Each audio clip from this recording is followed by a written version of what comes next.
Swine flu was a disaster. You remember when, not nearly as deadly, not the same world, but when Joe Biden was vice president, his failed approach to the swine flu was disastrous. He called it N1H1. It's actually H1N1. You know, you remember the H comes before the N, so it's sort of easy to remember, right? But Joe always calls it the opposite way. But call it the swine flu. It was disastrous.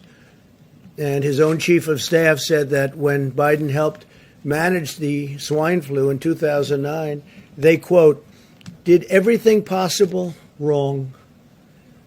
And 60 million Americans got H1N1 in that period of time. This is a quote from his chief of staff. And it's just purely a fortuity that this isn't one of the great mass casualties events. It had nothing to do with us doing anything right because we did everything wrong. It was a disaster. It was a disaster. And now he's telling us how to manage. He can't manage himself. 270,000 Americans were hospitalized during this attack.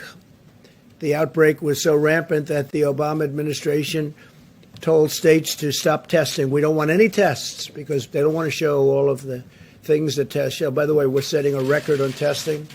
Our testing is at a level that nobody's ever seen before.